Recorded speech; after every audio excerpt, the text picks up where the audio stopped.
For more on the election impact, let's bring in Stifel's chief Washington policy strategist, Brian Gardner. Brian, great to have you with us. What does this do for the Trump ticket, in your view?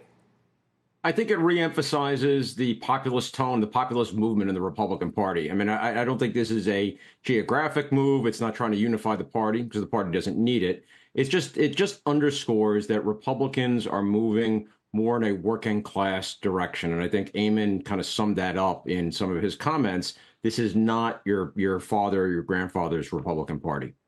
What are your odds that you have for a Trump win come November? How has it changed after the assassination attempt? How has it changed now with J.D. Vance as a VP pick? So let me take them, I guess, in a little bit of reverse order. I don't think the Vance pick changes my view that much. I think it just kind of fits into what's been going on. Post-assassination attempt, odds definitely went up. I don't think you can state too much, though, that how much the odds are going to go up, because there still is always going to be a cap on Donald Trump. You know, you have a huge portion of the country that is never going to vote for him, and you have solidly blue sections of the country that are never going to go Republican. So there is a cap there. That being said, the odds have gone up. So I was probably in the 60% range, certainly before the debate. Debate ticks it up a couple of points, and then this weekend ticks it up a couple of more points. So I'm probably in the 65 to 70% range. That means that, he can still lose it. So I think that maybe that's the best way to look at it now, Melissa. It's Donald Trump's to lose. Brian, it's Karen Feinerman. Thanks for being on. How does the calculus change, if at all, if Biden were to step down from the race and somebody else were to come in? I don't. Well, it obviously depends on who that person is. Let's start with the idea that would probably be Kamala Harris. I mean, it really is difficult to see at this point, if Biden stepped aside, that anybody else but Harris would be the nominee.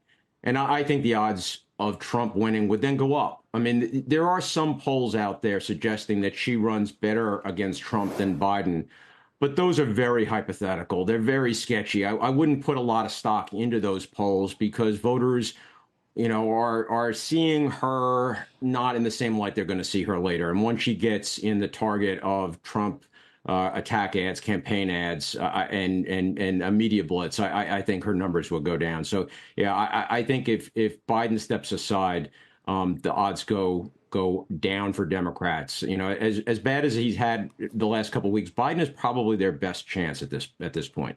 Hey, Brian, it's Tim. Thanks for joining us. Not surprisingly, global themes around politics sometimes are very similar. You say not your father's Republican in terms of J.D. Vance, and in terms of what we're seeing from the party, and certainly we saw this in France with Marine Le Pen, and she's, the left sometimes is the right is the left. Get back to a Trump presidency with J.D. Vance and what you think this means budget-wise, what you think this means for fiscal policy and conservatism that certainly hasn't been the hallmark of, I think, either side of the aisle probably for 15 years, but clearly not a Republican old stalwart approach.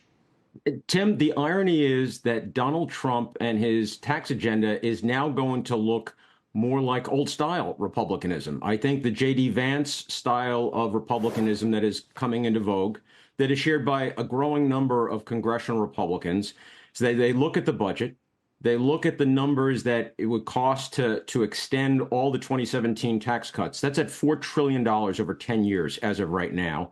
Then they look at their constituents who are working class, not particularly well off. They're not going to spend a lot of political capital to defend tax cuts on the wealthiest. And if it means that they have to offset some of the tax cuts to extend the tax cuts on middle class and working class voters, if that means that they're going to tick up the corporate rate by a couple of points, they will do it. Trump may not say it right now, but the budget math plus the populist movement of his party, I think, gets to a place where I think corporations should start to think about a 24, 25% corporate tax rate.